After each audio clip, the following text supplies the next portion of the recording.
Selamat malam. Dalam 2 minggu ini kasus yang melibatkan Agus alias Iwas betul-betul menjadi sorotan karena kami awalnya nggak menyangka dan betul-betul di luar nalar. Kenapa bisa seorang pria difabel tanpa lengan tega? Narasi polisi awalnya pelecehan seksual, tapi ternyata makin kesini diralat bukan hanya pelecehan seksual tapi sudah melakukan persetubuhan terhadap para korbannya. Jumlahnya pun tidak sedikit, sekarang sudah di atas 15 orang. Betul, dan angka ini pun juga masih simpang siur, bahkan juga diduga akan bertambah, Andro. Memang hingga saat ini narasi yang beredar adalah masih dugaan apakah kemudian ini benar terjadi, karena memang kita tahu bersama bahwa Agus yang memang tanpa memiliki lengan ini diduga memang melakukan pemerkosaan terhadap sejumlah korbannya, bahkan juga mengancam dan juga mengintimidasi. Kami di Catatan Demokrasi akan kemudian nanti juga menghadirkan pengakuan dari salah satu korban. Betul. Dari Agus dan juga meminta keterangan dari sejumlah saksi. Maksudnya apakah betul selama ini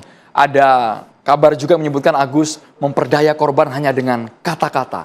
Bahkan ada pula konteks yang menyebutkan Agus ini menggunakan sebuah mantra gitu ya? Sehingga wanita bisa luluh hatinya dan mau mengikuti arahan dari Agus alias Iwas. Betul sekali. Kami pun juga akan melibatkan mahasiswa dari Fakultas Hukum Universitas Al-Azhar Jakarta. Minggu ini luar biasa ya teman-teman ya, yang FYP di media sosial, di TikTok, di IG nama Agus sudah bertebaran. Tapi Agus yang kita bahas dari Mataram, Nusa Tenggara Barat malam hari ini ya. Betul sekali, nanti kami harapkan teman-teman juga interaktif ya, bergabung dalam diskusi kami bersama dengan sejumlah narasumber. Dan malam hari ini kami akan mengusut tuntas kasus ini bersama dengan sejumlah narasumber dan tentunya juga sponsor pakaian kami dari BHS malam hari ini, Andro. Cerah ya, ini dari Batik Jacquard. BHS, terima kasih banyak yang sudah selalu mendukung program Catatan Demokrasi. Langsung Maria. Langsung saja, kita perkenalan narasumber kami pada malam hari ini satu persatu sudah hadir bersama kami. Ada Ketua Komisi Disabilitas Daerah Provinsi NTB, Bapak Joko Jubadi. Selamat malam Pak Joko. Selamat malam Maria, Sandro. Dan juga kita ingin dengar nanti analisanya bagaimana dari segi psikolog forensik. Ada Bang Reza Indragiri. Selamat malam Bang Reza. Selamat malam, Assalamualaikum. Waalaikumsalam warahmatullahi wabarakatuh. Dan juga tentunya ada penasehat ahli Kapolri, Irjen Pol Purnawirawan Arianto Sutadi. Pak Arianto, selamat malam. Selamat malam, selamat malam. Gara-gara kasus Agus ini awalnya polisi juga kena bully Pak sebenarnya Pak. Tapi lama-kelamaan bukti dan saksinya makin komplit. Kita juga menghadirkan pengamat sosial Universitas Indonesia, Mbak Devi Ramawati. Selamat malam Mbak Devi. Selamat malam Mas. Dan juga Ketua Indonesia Police Watch IPW, Pak Sugeng Teguh. Selamat malam Pak Sugeng Teguh. Malam. Pemirsa, malam hari ini yang spesial kami juga menghadirkan korban di program Catatan Demokrasi, korban yang sudah berinteraksi dengan Agus, yang sempat juga dirayu Agus. Kami menggunakan nama samaran, wajahnya juga kami tutupi untuk menjaga kerahasiaan. Atas nama Bunga malam hari ini. Bunga sudah tersambung bersama kami, Bunga. Iya. Selamat malam Bunga. Baik ya. Bunga, nanti Bunga bisa cerita panjang lebar, ini suaranya sengaja kami sedikit edit agar betul-betul terjaga identitasnya Maria ya. Kami juga menghadirkan teman korban, ini teman korban pertama dari Agus, temannya ini Mas Anasta Rais Anugrah. Selamat malam. Selamat malam Mas. Ada juga via Zoom, langsung dari Nusa Tenggara Barat, yakni kuasa hukum dari tersangka Agus Iwas, Bapak Ainudin. Selamat malam Pak Ainudin, sudah tersambung sama kami Pak Ainudin, silakan Andro. Semoga Pak Ainudin nanti audionya sejujurnya sekarang belum masuk Pak. Ini sudah masuk Pak audionya Pak, boleh Pak cek? Boleh diaktifkan sinyal, Pak suaranya Pak? Ya unmute Pak. Audionya boleh dinyalakan Pak? Audionya belum ada, Oke. Kami berharap nanti audionya bisa diperbaiki Pak, sehingga apa yang Bapak katakan bisa didengar oleh seluruh narasumber yang ada di sini. Kita boleh ke Mbak Bunga, dengan nama samaran yang merupakan korban Agus. Mbak Bunga bisa cerita, Mbak Bunga awal mula kenal dengan Agus alias Iwas ini gimana Mbak ceritanya Mbak? Awal mula ketemu itu di teras di Udayana. Ada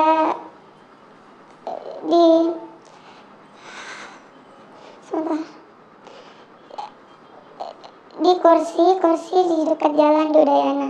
Di sana posisinya saya lagi sendiri.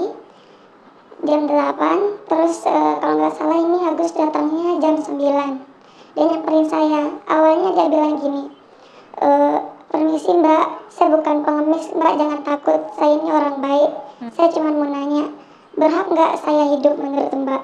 Ya udah, setelah itu saya jawab, iya berhak. Tapi banyak orang yang lihat saya, yang ngebully saya, sampai saya mau bunuh diri. Itu gimana Mbak? Terus saya nasihatin Agus inilah. Nah setelah itu dia bilang berterima kasih ke saya.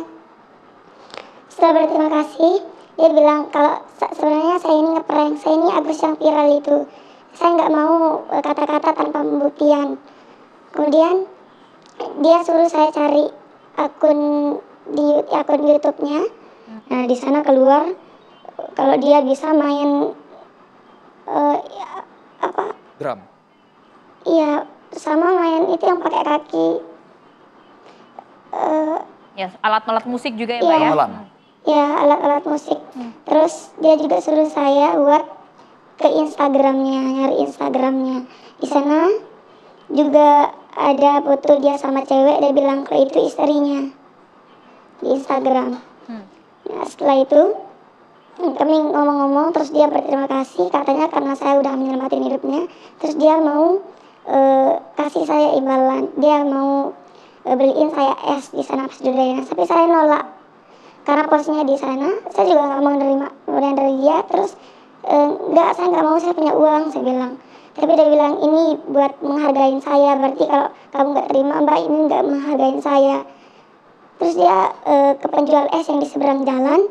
Nah, tapi baliklah dia duduk dekat saya. Setelah itu penjual esnya ini nggak datang-datang buat ngasih es ini. Terus si Agus ini bilang gini, pasti dia ngira saya ini pengemis. Pasti sekarang dia bilang kalau esnya udah habis padahal masih banyak katanya. Terus benar penjual esnya ini bilang kalau esnya udah habis setelah Agus bilang gitu. Nah terus dia bilang emang gitu orang-orang di sini nggak ada yang menghargai saya, sakit hati saya. Dia buat seolah-olah dirinya itu menyedihkan. Nah di sana saya kasihan ke Agus ini. Terus dia ngajak saya pindah tempat, di tempat yang ada orang menghargain dia. Terus kalau nggak salah namanya Taman Sangkareang. Dia ngajak saya ke Taman Sangkareang, tapi awalnya saya nolak, soalnya saya nggak tahu jalan pulang. Soalnya saya juga orang baru, saya nggak tahu jalan di sana.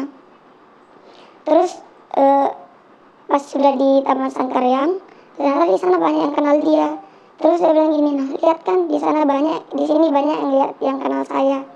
Nah setelah itu adalah taman bermain di Taman Sangkareang. Di sana ada orang lagi mesra-mesraan, dia liatin saya. Lihat itu, saya nggak suka banget sama cewek yang kan di sana pastinya orang ini lagi mesra-mesraan sama cowok. Saya nggak suka banget sama cewek-cewek yang jual diri, yang murahan banget dipegang-pegang sama cowok. Terus saya bilang mungkin mereka suami istri. Enggak mungkin, kalau gitu rupanya tahu saya, katanya Agus ini. Setelah itu saya duduk sama dia di Taman Sangkareang. Nah di sana saya mereka pulang, tapi saya nggak tahu jalan pulang. Terus tadi sempat di Taman Udayana itu kan berinteraksi sama Agus. Terus dia tahu tempat tinggal saya sama Agus. Terus dia bilang mau nganterin saya pulang karena udah malam juga. Ya udah, saya mau dianterin sama dia. Terus dia bilang gini, nggak apa-apa kalau sama saya orang baik, Mbak. Nggak mungkin saya apa-apain Mbak, sementara saya nggak punya tangan. Nah setelah itu naiklah ini kan di motor. Terus keliling jalan ini udah lama banget, tapi nggak sampai ke tempat saya. Terus saya bilang, ayo cepetan saya mau pulang. Terus dia bilang gini, kayaknya saya sakit, kita istirahat dulu, katanya. Nah sampailah ada di gang kecil. Di sana gang kecil banget dan sepi di sana. Dia ngajak saya ke sana. Terus saya nggak mau, soalnya saya takut di sana gangnya kecil sama sepi. Nah saya sampai saya bilang nggak mau, itu besar sampai kayak suara teriak. Terus didengar sama warga. Nah adalah warga di sekitaran sana yang ke sana. Terus Agus ini karena ada warga, dia suruh saya putar balik. Ayo balik katanya. Terus ayo antar saya pulang, soalnya ini udah malam banget kan. Ayo antar saya pulang, saya bilang. Terus Agus ini bilang, kita istirahat dulu, kaki saya sakit, temenin saya dulu istirahat, kaki saya sakit, saya nggak bisa ngantar kamu pulang. Nah karena saya kasihan juga sama dia, akhirnya sampailah di ada homestay. Di sana dia mau istirahat kan. Terus pas sudah registrasi itu kan dia katanya mau minjam uang saya. Dia mau minjam uang saya separuh, soalnya uangnya nggak cukup. Saya kasih pinjam juga separuh buat bayar homestay ini. Nah sampai di homestay itu, penjaga homestaynya juga kayak agak gimana ya, lihat saya kayak heran gitu. Sampai di dalam homestay ini dia nyuruh saya kunci pintu homestay, tapi saya nggak mau. Terus dia bilang kalau kita ditahu nanti kita bakal dinikahin. Dia ngancam saya bakal dinikahin, kan saya nggak mau nikah sama dia. Terus setelah itu dia kan disuruh saya rebahan di ranjang itu, ranjang homestay, tapi saya nggak mau. Situ saya duduk, terus posisinya HP saya mati daya. HP saya mati daya. Terus habis ini tidur kan rebahan, terus mepet-mepet ke saya. Di sana saya nyalain HP diam-diam. Terus pas sudah nyala HP diam-diam, dia nyadar kalau saya nyalain HP, terus langsung lari ke kamar mandi. Nah sebelumnya kan Agus ini lembut aja cara ngomongnya, intonasi ngomongnya ke saya. Pas sudah sampai kamar mandi itu, kamu ngapain kamar mandi? Kamu ngapain itu? Kamu ngapain itu? Pokoknya di sana dia ngomong kasar sampai sumpah serapah lah gitu kan ke saya. Nah terus di sana juga ya sempat dorong-dorongan kamar mandi itu, kan saya dari dalam, dia ngedorong kamar mandi itu. Tenaganya kuat, tenaganya, walaupun dia nggak punya tangan. Dia ngedorong-dorong kamar mandi sampai pintu kamar mandi yang bawah itu rusak, sampai sempat hampir kebuka. Langsung saya dorong lagi. Nah di sana saya telepon teman saya buat jemput saya. Pas itu keluarlah dari homestay itu, saya di parkiran. Terus Agus ini di tempat registrasi. Di sana di tempat registrasi dia bilang, "Mak, kembaliin uang saya." Sebelum itu pas di kamar mandi dia juga bilang, "Saya bakal kasih kamu pergi, tapi kasih saya uang dulu," katanya. "Berapa saya kasih kamu?" Terus dia bilang, "Semua uang yang dompet kamu," katanya. Saya nggak mau. Terus itu dia maksa saya buat kasih dia uang, tapi saya nggak mau. Terus pas di luar homestay ini dia maksa lagi, katanya ini ada CCTV-nya, nanti kamu bakal dilaporin, saya punya keluarga, paman saya polisi, punya, dia bilang gitu. Terus dia tetap nyuruh saya buat ngeluarin uang, tapi saya nggak mau di sana. Sampai pengurus homestay ini, yang penjaganya ini, suruh saya pergi lewat isyarat tangannya. Nah saya keluar lah dari homestay ini, tapi masih di gerbang homestay, soalnya saya lagi nunggu teman saya belum datang. Pas di gerbang homestay itu dia nyamperin saya. Saya takut, terus saya maju nggak jauh dari homestay itu. Terus nggak tahu dia tiba-tiba warga ngurumpunin saya dan ambil kunci motor saya. Setelah diambil kunci motor saya kan saya kaget terus nangis. Nah kebetulan datang teman saya. Sana saya udah nggak bisa cerita, saya trauma. Pas ditanya-tanya sama warga, saya udah nggak bisa cerita. Terus pas ada teman saya ini baru saya bisa bersuara buat bercerita ke teman saya, tapi itu pun nggak selengkapnya. Teman saya bilang kalau teman saya ini trauma, mau dibawa pulang, tapi Agus ini tetap nyegah saya. Katanya dia bilang ke warga kalau saya itu ambil uangnya. Pertama itu dia bilang 400, terus 300, terus 200, terus 100, itu dia bilang ke warga. Nah warga ini yang kasih tahu saya, ya udah Mas bawa aja pulang temannya, karena ini dari tadi ngelantur orangnya. Tadi awalnya bilang 400, terus 300, terus 200, baru bilang 100 gitu. Terus saya dibawa balik sama teman saya. Ya, Mbak Bunga, kalau kita dengar memang secara kronologi cukup cepat dan betul ya bahwa memang Agus ini dengan berbagai kata-kata yang cukup persuasif, bahkan manipulatif begitu ya bisa kita katakan. Mbak Bunga di sana tidak sempat curiga di awal, Mbak? Enggak, pas di awal-awal enggak, soalnya saya kasihan. Saya dia pas awal-awal itu kan kayak bilang saya ini nggak punya tangan, nggak ada orang yang hargain saya.